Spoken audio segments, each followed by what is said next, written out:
जय भीम। सोमवार दिनांक 8 डिसेंबर 2025 सम्राट वाचनमध्ये हा दुसरा लेख आहे। लेखाचं शीर्षक आहे डॉक्टर बाबासाहेब आंबेडकरांची पत्रकारिता। त्याचे लेखक आहेत श्याम ठाणेदार। विश्वरत्न महामानव डॉक्टर बाबासाहेब आंबेडकर यांचा आज महापरिनिर्वाण दिनी महामानव डॉक्टर बाबासाहेब आंबेडकर यांना विनम्र अभिवादन। जागतिक कीर्तीचे विचारवंत आणि ओळख असलेले विश्वरत्न डॉक्टर बाबासाहेब आंबेडकर यांचा जन्म 14 एप्रिल 1891 रोजी मध्य प्रदेशातील महू या गावी झाला। आधुनिक भारताच्या इतिहासाला कलाटणी देणारे विचारवंत म्हणून डॉक्टर बाबासाहेब आंबेडकरांची जगभर ओळख आहे। मात्र डॉक्टर बाबासाहेब आंबेडकर यांच्या जयंतीनिमित्त ज्या जाहिराती किंवा शुभेच्छा संदेश दिल्या जातात त्यात डॉक्टर बाबासाहेब आंबेडकरांची ओळख दलितांचे उद्धारक आणि भारतीय राज्यघटनेचे शिल्पकार अशीच करून दिली जाते। डॉक्टर बाबासाहेब आंबेडकरांचे दलित उद्धारांचे कार्य तर जग जाहीर आहे। जगाला हेवा वाटेल अशी राज्यघटना त्यांनी देशाला दिली। त्यांनी दिलेल्या राज्यघटनेमुळेच विविध जाती, धर्म, पंथ, भाषा, संस्कृती असलेला आपला देश एकसंघपणे बांधला गेला आहे।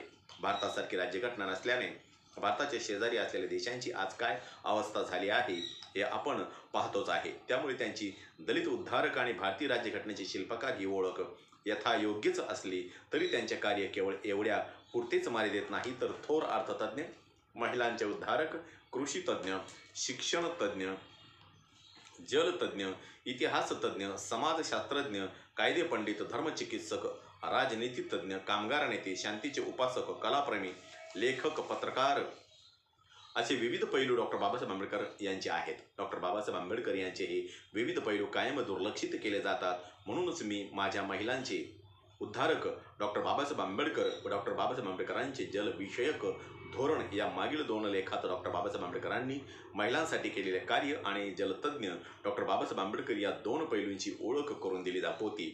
आज मी डॉक्टर बाबासाहेब आंबेडकरांची पत्रकारिता म्हणून असलेल्या पैलूंची ओळख करून देणार आहे। डॉक्टर बाबासाहेब आंबेडकरांच्या पत्रकारितेचा प्रवास मूकनायकापासून सुरू झाला। नंतर हा प्रवास बहिष्कृत भारत, जनता व प्रबुद्ध भारत पर्यंत सुरूच राहिला। सामाजिक आणि राजकीय ध्येयासाठी स्वतःचे वर्तमानपत्र असावे असे डॉक्टर बाबासाहेब आंबेडकरांना वाटले। म्हणूनच त्यांनी 31 जानेवारी 1920 रोजी मूकनायक हे पाक्षिक सुरू केले। दलितांवर होणाऱ्या अन्याय अत्याचाराला वाचा फोडण्याचं काम मूकनायक पाक्षिकानं निष्ठेनं केलं। डॉक्टर बाबासाहेब आंबेडकर म्हणाले होते की कोणतीही चळवळ यशस्वी करण्यासाठी त्या चळवळीचे वर्तमानपत्र असावे लागते। ज्या चळवळीचे वर्तमानपत्र नसते तिची अवस्था पंख तुटलेल्या पक्षाप्रमाणे होते। सुरुवातीला पांडुरंग नंदराम भटकर पाक्षिकांचे संपादक होते। त्यानंतर मूकनायकाच्या व्यवस्थापकपदी असणारे ज्ञानदेव ध्रुवनाथ घोलप यांच्याकडे संपादक पदाची जबाबदारी आली। मूकनायक या पत्रकाने सामाजिक व धार्मिक क्षेत्राबरोबरच राजकीय क्षेत्रातही अस्पृश्यांनी बलवत्तर स्थान निर्माण केले पाहिजे ही जाणीव निर्माण केली। मूकनायक पत्रात विविध विचार, वर्तमानसार, निवडक पत्रातील उत्तरे, क्षेम समाचार, कुशल प्रश्न, सेला पागोटे ही सदरे होती। मूकनायक एप्रिल 1923 मध्ये बंद पडले। इसवी सन 1924 मध्ये डॉक्टर बाबासाहेब आंबेडकरांनी बहिष्कृत भारत हे वृत्तपत्र सुरू केले।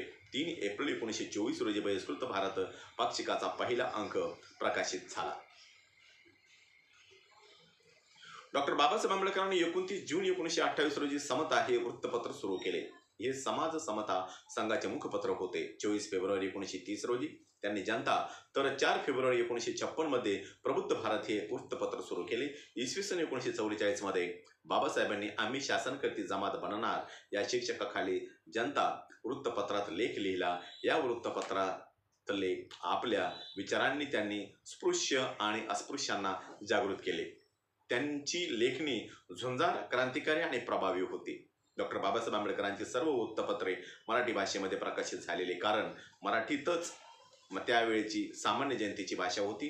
कारण बाबासाहेबांचे कार्यक्षेत्र महाराष्ट्रात होते आणि मराठी तिथली लोकभाषा आहे। बाबासाहेब इंग्रजी भाषेचे हे प्रकांड विद्वान होते, परंतु त्यांनी आपली वृत्तपत्रे मराठी भाषेत यामुळे प्रकाशित केली की त्यावेळी महाराष्ट्रातील बहुतांश दलित जनता जास्त शिकलेली नव्हती, ती केवळ मराठीत समजू शकत होते।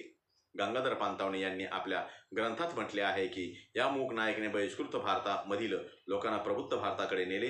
बाबासाहेब महान पत्रकार होते।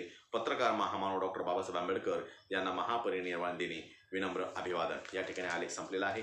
माझा प्रत्येक व्हिडिओ बघण्यासाठी माझ्या प्रत्येक व्हिडिओला लाईक करा, शेअर करा, सबस्क्राईब करा आणि बेल आयकॉन क्लिक करा. जय भीम, जय भारत, जय बुद्धभूमी.